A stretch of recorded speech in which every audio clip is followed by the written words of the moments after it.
Kulathur கிருஷ்ணமூர்த்தியும் advocate Satish தான் ரொம்ப நிற்கிறாங்க. எம்பி வரலையா? இல்லை வரல.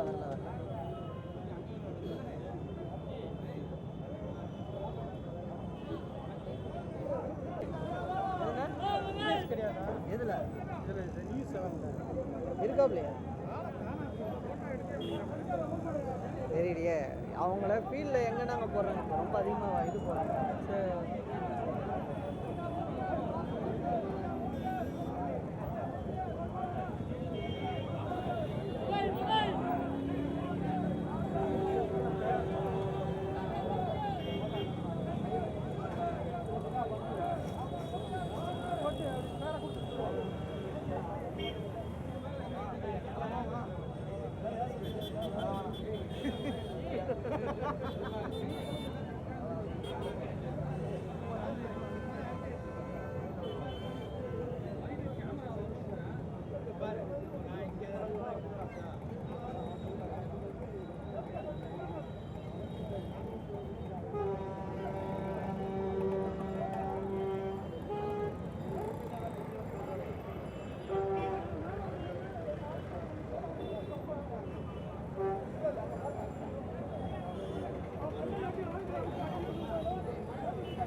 அது பக்கத்தில் சொல்ல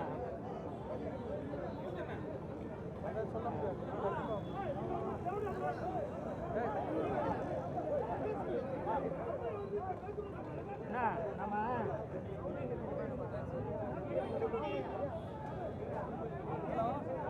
அவர் டிவியில் பேட்டி கொடுக்க வர சொல்லுங்க. எக்போர்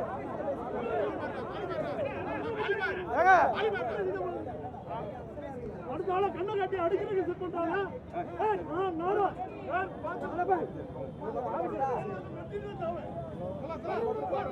வழி கொடுங்க, அவருக்கு வழி கொடுங்க.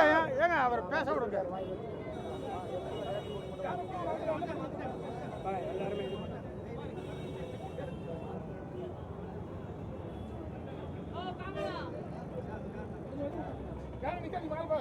அவர் யாரும் நிற்க தள்ளி போயிடுங்க. யாருக்கிட்ட போவீங்க? அவங்க நிர்வாகம் ஐயா, நீங்க யாரும் வர யாருக்கிட்ட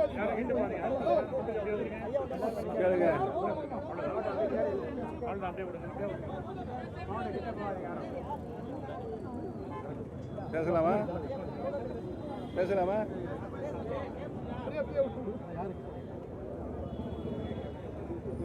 தமிழர் தந்தை சீபா ஆதித்தனாருடைய 120வது பிறந்த நன்னாளை முன்னிட்டு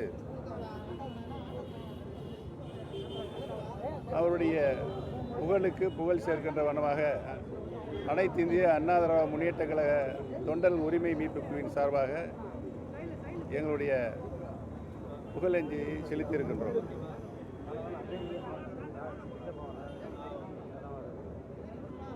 பத்திரிகை உலகில்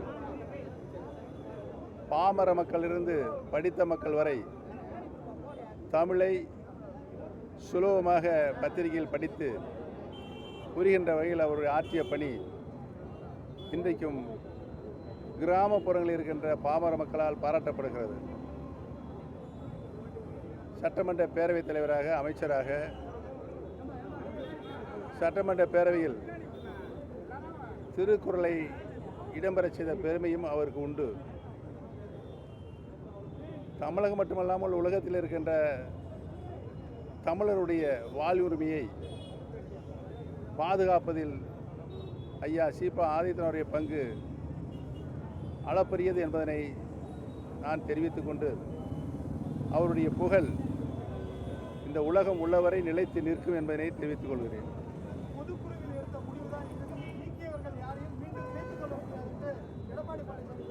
எடப்பாடி பழனிசாமி தவிர வேறு ஏதாவது இருந்தால் என்கிட்ட கேளுங்க.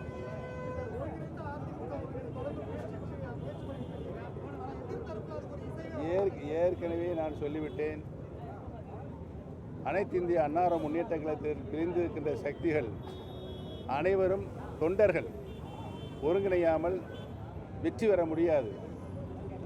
நடைபெற்று முடிந்த நாடாளுமன்ற பொதுத் தேர்தலில் இரட்டை இலை சின்னத்தை கேட்டு பெற்று வாங்கி 7 இடங்களில் டெபாசிட் பறிபோயிருக்கிறது. 13 இடங்களில் 3வது இடத்தில் வந்திருக்கிறது. பிற நாடாளுமன்ற தொகுதியிலும் மிகவும் பின்னடைவை சந்தித்து ஒரு தொகுதியுடன் வெற்றி பெற முடியாத ஒரு சூழல் இருப்பதற்கு காரணம் தொண்டர்களை பிரித்து வைத்திருக்கிறான். தொண்டர்கள் அனைவரும் ஒன்று சேர்ந்து மீண்டும் அனைத்து இந்திய அன்னார முன்னேற்ற கழகத்தினுடைய புரட்சித் தலைவர் எம்ஜிஆர், புரட்சித் தலைவர் மாண்புமிகு அம்மா அவர்கள் கட்டி காப்பாற்றிய இந்த இயக்கத்தை மீண்டும் வலுவாக உயர்த்தி பிடித்து மீண்டும் ஆளுகின்ற பொறுப்பை பெறுவார்கள் தொண்டர்கள் என்பதை தெரிவித்துக் கொள்கிறேன்.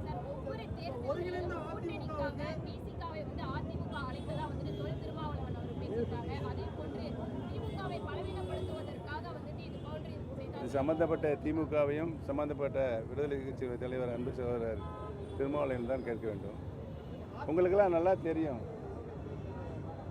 நான் ராமநாதபுரம் தொகுதியில் போட்டியிட்ட பொழுது என்னை தோற்கடிப்பதற்கு 6 பன்னீர்செல்வத்தை அங்கே கொண்டு நிற்பார். அது ஓவா பார்த்து என்ன நடந்தது?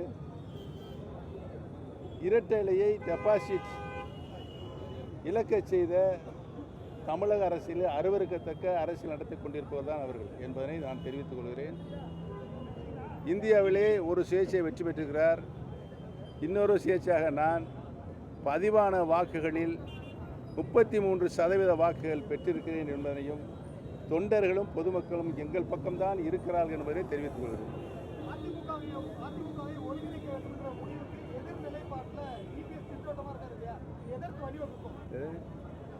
தோல்வி மேல் தோல்விக்குமே வலுவை